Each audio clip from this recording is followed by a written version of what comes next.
Hello, good morning વિદ્યાર્થી મિત્રો. હવે આજે આપણે એક પોએમ ભણવાની છે અને આ પોએમ તમારા જે પાઠ છે એ પૂરા થાય છે જ્યાં એના પછી તરત જ આવે છે. અહીંયા તમારી પોએમનું નામ છે રિવર, મીન્સ નદી. હવે અહીંયા આ કાવ્યમાં કવિએ નદીની જુદી જુદી અવસ્થાઓનું વર્ણન કરેલું છે. એટલે કે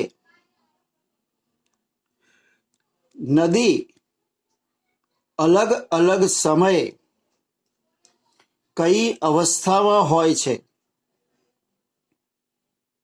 એનું વર્ણન છે અહીંયા. આમ તો સામાન્ય નદીનું વર્ણન આપણે નદીને નદી તરીકે ઓળખીએ, પણ અહીંયા કવિ નદી જે રીતે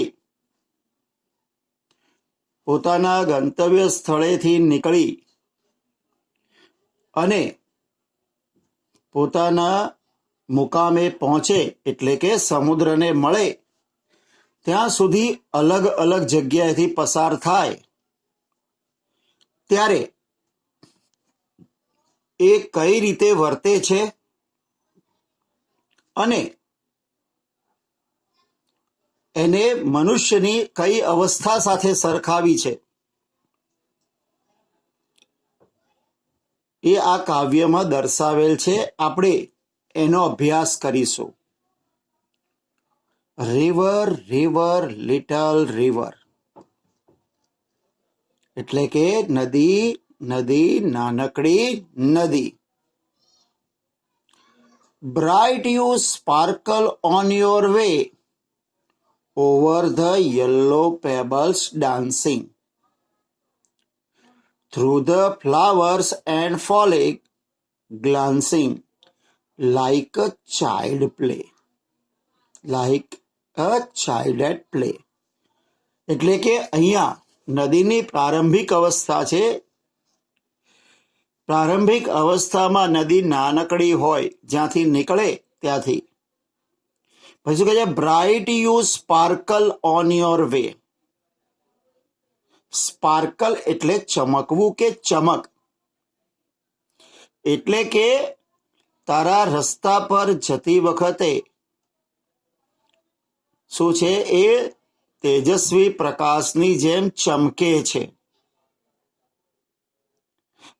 over the yellow pebbles. Pebbles નો મતલબ થાય કાંકરા. સામાન્ય રીતે લીસા જે પથ્થરો હોય એને પેબલ્સ કહેવાય છે. એટલે કે પીળા પથ્થરો પર નૃત્ય કરતી. Through the flower and foliage glancing. એ ફૂલોમાંથી અને પાંદડાઓના જૂથમાંથી ગ્લાન્સિંગ. ગ્લાન્સિંગ નો અર્થ શું થાય? નજર નાખે છે. એટલે કે ફૂલો અને પત્તાઓની વચ્ચે થઈને એ જોતી જોતી જાય છે. કેવી રીતે? Like a child at play. જાણે કે એક રમતું બાળક હોય. બાળક રમતું હોય અને જેમ આમ તેમ ફરતું ફરતું જાય, ચારે બાજુ નજરેથી જોતું જાય, એવી રીતે અહીંથી નદી વહે છે. River river swelling river on your rush through rough and smooth. River river swelling river. હવે સ્વેલિંગ નો જે અર્થ છે અહીંયા, એ અર્થ થાય ઉછળતી કૂદતી. સ્વેલનો મતલબ થાય, સ્વેલના ઘણા બધા અર્થ થાય છે. સ્વેલિંગનો એક અર્થ થાય સોજો, જેમ ઉભરી આવે, ઉપસી આવે, એમ અહીંયા ઉછળતી નદી મીન્સ કે વિકાસ પામતી નદી છે. એટલે શું કહે છે? નદીને એમ કહે છે કે હે નદી, ઉછળતી કૂદતી નદી, on your rush through rough and smooth, louder faster brawling leaping over rocks. હવે નદી આવી ઉછળતી કૂદતી નદી જ્યારે વહેંચે, કેવી છે? ઓન યુ રસ. રસ એટલે ઘસી જવું, ખૂબ ઝડપથી ઘસી જવું, એનો અર્થ થાય રસ. તો ક્યાંથી ઘસી જાય છે? રફ એન્ડ સ્મૂથ એટલે કે ખરબચડા અને સપાટ સ્થળોથી. અને કેવી રીતે પાછી? Louder faster. લાઉડર એટલે ખૂબ મોટેથી, ખૂબ ઝડપથી. ફાસ્ટર એટલે ખૂબ ઝડપથી. અને કેવી રીતે? બ્રાઉલિંગ. બ્રાઉલિંગનો અર્થ થાય અવાજ કરતી. લીપિંગ કૂદકા મારતી. જ્યારે નદી એના પૂર જોશમાં હોય ત્યારે એ લીસા ખરબચડા કોઈ પણ પ્રદેશ એના પરથી સડસડાટ વહેતી હોય અને જાણે ઓવર ધ રોક એટલે કે ખડકો પરથી ઉછળતી કૂદતી. અને જ્યારે ઉછળે કૂદતે ત્યારે એનો અવાજ કેવો હોય? ખળખળ વહેતો હોય, અવાજ કરતી, કૂદકા મારતી, સડસડાટ વહેતી હોય. By rose bank sweeping. Actually અહીંયા સ્વીપિંગનો અર્થ સ્પર્શ કરતી એવી થાય. સ્પર્શ, આમ તો સ્વીપ એટલે વાળવું, કિનારાને વાળતી, મીન્સ કે કિનારાને સાફ કરતી, કિનારાને અડકીને. બાય ધ રોઝ બેંક્સ, ગુલાબવાળા કિનારાઓને સ્પર્શ કરતી, સડસડાટ જતી હોય. કેવી રીતે? લાઈક ઇમ્પેશિયસ યુથ, જાણે કે એક ઉન્મત્ત યુવાન હોય. ઇમ્પેશિયસનો મતલબ શું થાય? ઉન્માદ, આવેશયુક્ત. જેમ યુવાનની અંદર અધીરાય હોય, ઉતાવળાપણું હોય, મદમસ્ત જે કહીએ આપણે, એ ટાઈપનું એનું વર્તન હોય. તો એવી રીતે એક ઉન્મત્ત, આવેશયુક્ત, સડસડાટ વહેતી એક યુવાનની જેમ એ નદી વહેતી હોય છે. Next, river river brimming river. એ નદી નદી, બ્રીમિંગ રિવર છલકાતી નદી. બ્રીમિંગ એટલે છલોછલ ભરેલી, છલકાતી, આખી પાણીથી ભરેલી હોય નદી, એવી નદી કહે છે. અને કેવી છે પાછી? Broad and deep. હવે જો, જ્યારે નદી પર્વતોમાંથી નીકળે ત્યારે નાનકડી હોય, રમત કરતી કરતી આવે, અને પછી જેમ ઊંચાઈ પરથી નીચે આવતી જાય એમ એમ એનો વેગ વધતો જાય અને એક યુવાન બની જાય. પણ જેવી એ મેદાનમાં પ્રવેશે ત્યારે એ જે નાનકડી લાગતી નદી છે એનો વિશાળ પહોળો પટ થઈ જાય અને ઊંડી થઈ જાય. And steel as time.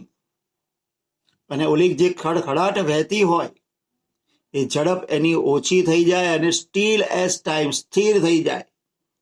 જેમ સમય સ્થિર દેખાય એવી રીતે એ કેવી દેખાય છે? સ્થિર દેખાય છે. Seeming still yet still in motion. Seeming એટલે લાગવું. આ નદી સીમિંગ સ્ટીલ, સ્થિર દેખાય છે, બટ સ્ટીલ ઇન મોશન, પણ એ હજી પણ ગતિમાં છે. મોશન એટલે ગતિમાં હોવું. તમને જ્યારે નદી મેદાનની અંદર છલોછલ ભરેલી હોય ને ત્યારે તમને એનું વહેણ જાણે સ્થિર હોય એવું લાગે, પણ છતાંય એ વહેતી જતી હોય છે, ગતિમાં હોય છે.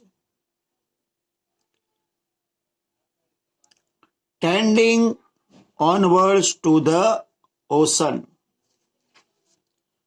ટેન્ડિંગ એટલે કે એનો ઝુકાવ, એનો લગાવ, એનો ઝુકાવ. ટેન્ડિંગ એટલે ની તરફ વળેલું, ની દિશા તરફ એનો ઝુકાવ છે, એનું વલણ છે. કઈ બાજુ છે? ઓનવર્ડ્સ ટુ ધ ઓશન, આગળ તરફ સમુદ્ર સુધી. એટલે કે એનો ઝુકાવ, એનું લક્ષ્ય ક્યાં પહોંચવાનું છે? સમુદ્રને મળવાનું છે, સમુદ્ર સુધી પહોંચવાનું છે.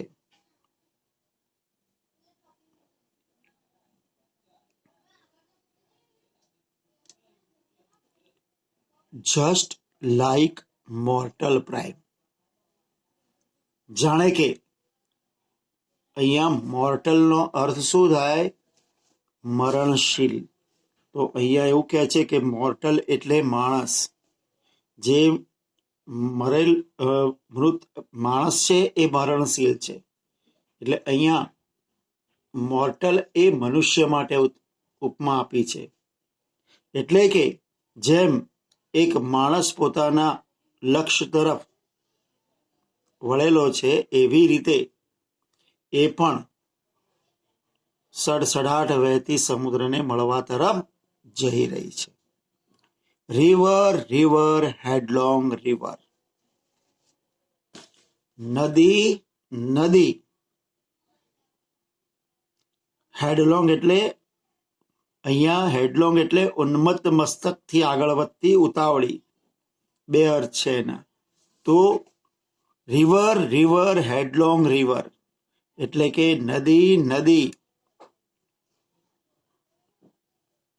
ઉતાવળી નદી. Down you dashes dash into the sea. Down you dash, dash એટલે ઘસમસતી. એ ઘસમસતી કોના તરફ જઈ રહી છે? ઇનટુ ધ સી, સમુદ્ર તરફ જઈ રહી છે. હવે સમુદ્રની વાત કરે છે. C that line hath never sounded. હવે અહીંયા ખાસ ધ્યાન રાખજો. અહીંયા સમુદ્ર કે જેની લાઈન એટલે કે એના કિનારાઓ ક્યારેય hath never sounded, ક્યારેય મપાયા નથી. મીન્સ કે સમુદ્રનું માપ કોઈને મળ્યું નથી, એ અમાપ છે. હવે અહીંયા એક શબ્દ છે હેથ. હવે આ હેથ શબ્દ છે ને એ એકચ્યુઅલી શબ્દ છે હેઝ. પણ પ્રાચીન યુરોપની અંદર હેઝ માટેનો જૂનો શબ્દ છે હેથ. એ કાવ્યોમાં અને સાહિત્યમાં વપરાતો હતો. એટલે ખરેખર આનો અર્થ એવો થાય, sea that line has never sounded, કે જે દરિયો હજી કોઈનાથી મપાયો નથી. Sea that sail has never rounded. Sail એટલે પ્રવાસ, દરિયાનો જે પ્રવાસ છે એ ક્યારેય પૂરો નથી થયો, નિરંતર છે. લાઈક એટર્નિટી, જાણે કે શાશ્વત હોય. એટર્નિટી એટલે શાશ્વત, જેનો અંત નથી, એ શાશ્વત છે, સદાકાળ છે, એના માટે શબ્દ છે એટર્નિટી. એટલે કે જેમ મનુષ્ય પછી યુવાન થયા પછી ઠરેલ બને છે, એવી રીતે અહીંયા નદી ઠરેલ બની જાય છે અને પછી પોતાના લક્ષ્ય પ્રાપ્ત કરવા માટે એ સમુદ્રને મળે છે. તો અહીંયા આ કાવ્ય દ્વારા નદીનું સ્વરૂપ વર્ણવવામાં આવ્યું છે અને એને માનવ સાથે કમ્પેર કરવામાં આવ્યું છે. તો મિત્રો, આ હતું તમારું કાવ્ય. હવે આપણે આ કાવ્યના જે શબ્દો છે એ શબ્દો જોઈએ અને તેમાંથી કેટલાક પ્રશ્નો જે નીકળે છે એ પ્રશ્નોની આપણે ચર્ચા કરીશું. હવે જો અહીંયા છે સ્પાર્કલ. સ્પાર્કલ એટલે ચમકવું કે ચમક. પેબલ્સ પથરાઓ અથવા તો કાંકરાઓ. ફોલિગ પર્ણસમૂહ, પાંદડાઓના ઝુમખા કે પાંદડાઓનો સમૂહ. ગ્લાન્સિંગ એટલે કે નજર કરવી. સ્વેલિંગ ઉભરાતી, ઉછળતી. રશ એટલે ઘસી જવું. રફ ખરબચડું. સ્મૂથ લીસું કે સપાટ. બ્રોલિંગ અવાજ કરતી, ખળખળ કરતી. લીપિંગ કૂદકા મારતી, કૂદતી. રોક ખડકો. બેંક કિનારો. સ્વીપિંગ સ્પર્શ કરતી, વાળતી. ઇમ્પેશિયસ ઉન્મત્ત, આવેશયુક્ત. બ્રીમિંગ છલોછલ ભરેલી, છલકતી. સ્ટીલ એટલે સ્થિર. સીમિંગ એટલે લાગતી કે લાગે છે.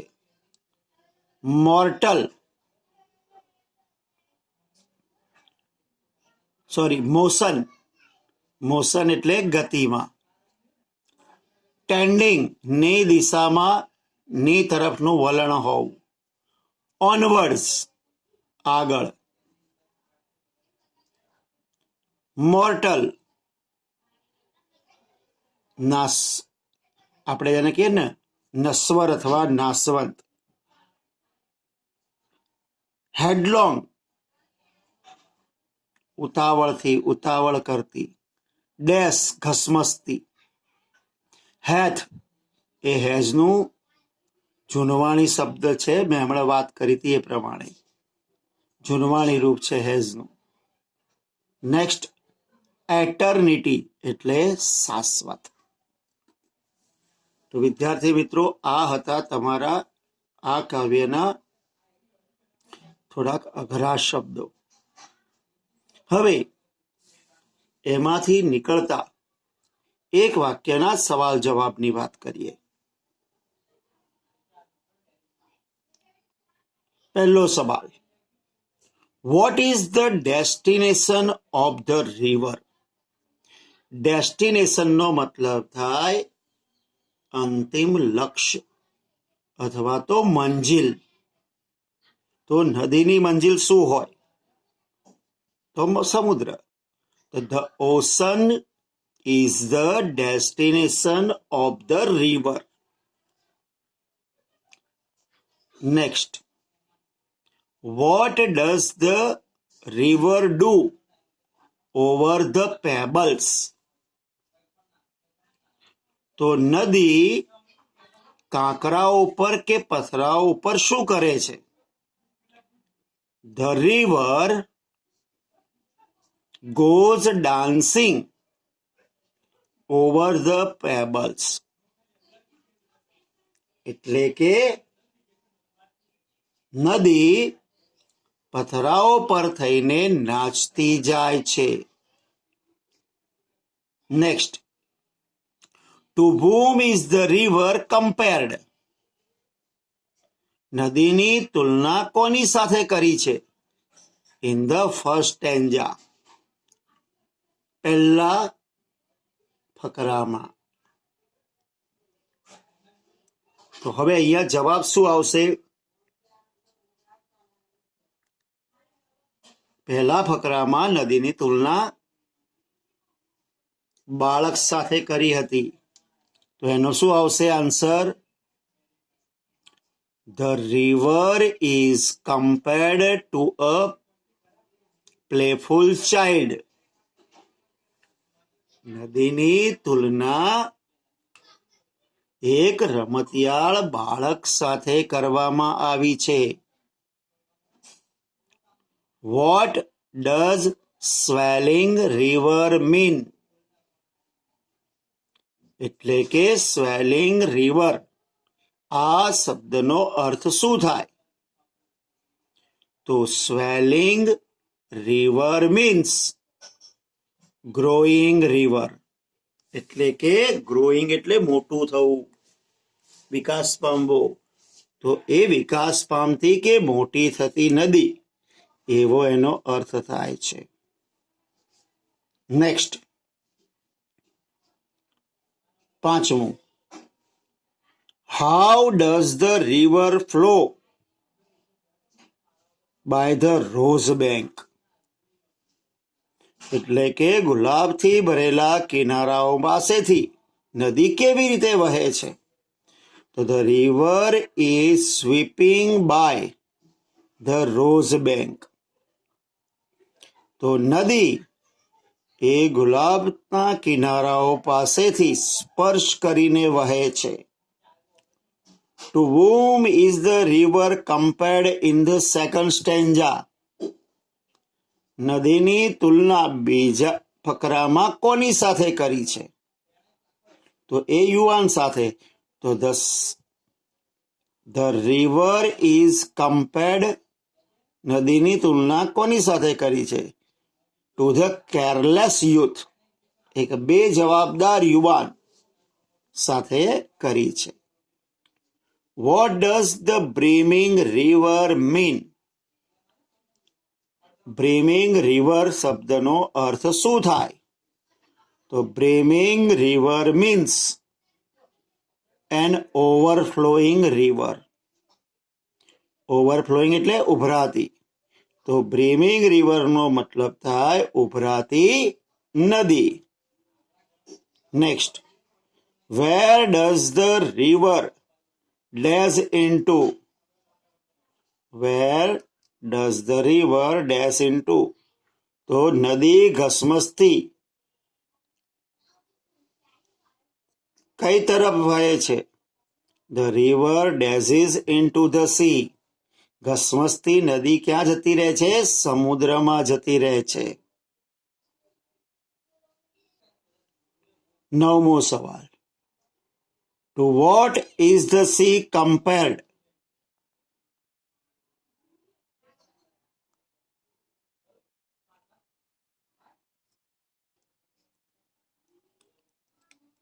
To what is the sea compared?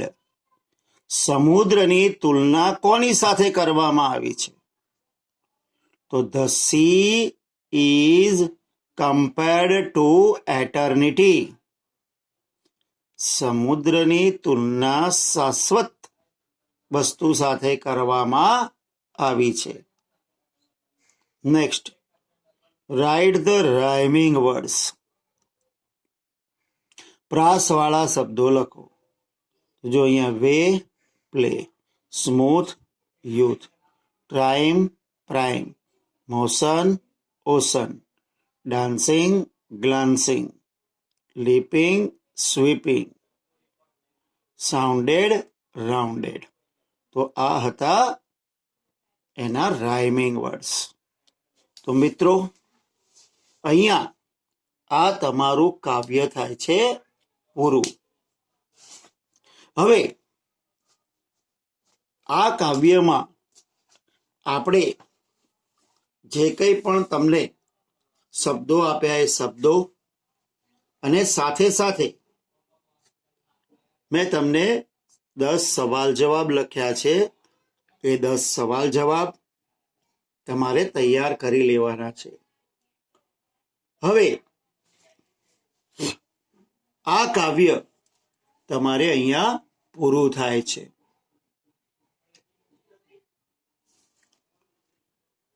હવે મિત્રો, આ સાથે તમારા યુનિટ 3ના જે વર્ડ્સ છે એ વર્ડ્સ હું અહીંયા મૂકું છું. તમારે એ વર્ડ્સનો ઉચ્ચાર અને એના અર્થ કરી લેવાના.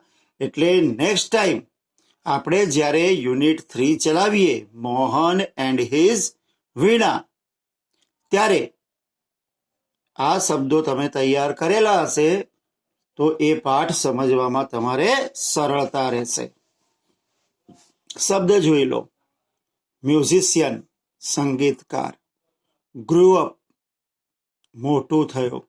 જો ગ્રો અપ એટલે મોટું થવું, એનો ભૂતકાળ છે ગ્રો અપ, મોટો થયો. ઇનિશિયલી એટલે મૂળભૂત રીતે, આરંભથી એમ. વોકલ મ્યુઝિક, કંઠ્ય સંગીત. એક્સપેરિમેન્ટ, પ્રયોગ. ઇન્સ્ટ્રુમેન્ટ, સાધન. ક્લાસિકલ, શાસ્ત્રીય. મોરેવર, ઘણું કરીને. એપ્રૂવ, મંજૂર કરવું. ડિઝાયર, ઈચ્છા.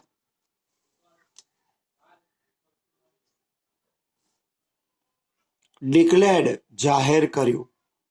સપોર્ટિંગ, સહાયકારક, મદદરૂપ થાય તેવા. ઓવરજોયડ, વધુ પડતું ઉત્સાહમાં આવી જવું, ખુશ થઈ જવું. મોડિફાય, ફેરફાર કરવો કે સુધારો કરવો. વેસ્ટર્ન, પાશ્ચાત્ય. સુટેબલ, યોગ્ય, અનુકૂળ. સ્પેન્ટ, વિતાવવું, સ્પેન્ડનું ભૂતકાળ છે. ગેધરિંગ, ભેગા થવું અથવા તો મેળાવડો, એક જગ્યાએ બધા ભેગા થાય એને કહેવાય ગેધરિંગ. નેવ્યુ, ભત્રીજા. પરફોર્મિંગ આર્ટિસ્ટ એટલે કે જાહેરમાં રજૂઆત કરનાર કલાકાર હોય એને પરફોર્મિંગ આર્ટિસ્ટ કહેવાય. પરફોર્મ એટલે રજૂઆત કરવી. પરફોર્મન્સ, કાર્યની રજૂઆત કે કંઈ પ્રદર્શિત કરવું. નેક્સ્ટ, રિલેટિવ્સ એટલે સંબંધીઓ. કોમ્પિટિશન એટલે સ્પર્ધા. ફ્લોઈંગ સ્ટ્રીમ, વહેતું ઝરણું. ડેપ્થ એટલે ઊંડાઈ. ડિપ્રેસ્ડ એટલે હતાશ થઈ ગયો. ડિપ્રેસનું ભૂતકાળ છે. ડેટરમાઇન્ડ, નક્કી કર્યું. રિયાઝ એટલે મહાવરો. આસ્પેક્ટ્સ, પાસાઓ. ઇન્કોર્પોરેટ, સમાવેશ કરવો. સ્પેશિયાલિટી, ખાસિયત. ઇન્વેન્ટ, શોધવું. ટ્યુન, ધૂન. પ્રોડ્યુસ, ઉત્પન્ન કરવું. એક્સપ્રેસ, વ્યક્ત કરવું. વિઝન, દૂરંદેશી કે દ્રષ્ટિકોણ. નેક્સ્ટ, અનટાયરિંગ, અથાક. એફોર્ટ્સ, પ્રયત્નો. વિનર, વિજેતા. ફોલોડ, અનુસરવું. અને પેશન એટલે જુસ્સો. તો મિત્રો, આ હતા તમારા ત્રીજા યુનિટના વર્ડ્સ.